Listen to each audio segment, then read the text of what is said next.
ప్రయత్నించడు. ప్రయత్నం లేకపోతే ప్రతిఫలం ఉండదు. డబ్బు కావాలనుకుంటాడు కానీ శ్రమించడు. పదవి కావాలనుకుంటాడు, అర్హత ఆర్జించడు. కీర్తి కావాలనుకుంటాడు కానీ వితరణ చేయడు.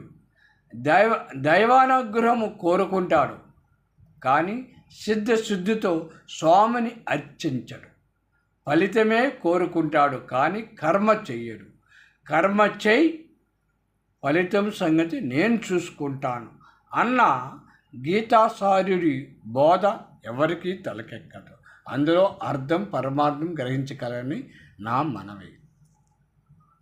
అందుకే మనిషి నిరంతరము ఏదో కోల్పోతూ అసంతృప్తి చెందుతూనే ఉంటాడు. నిరాశ నిస్పృహలకు గురి అవుతూనే ఉంటాడు. సుఖశాంతుల కోసం ఎక్కడో ఏ వస్తువునో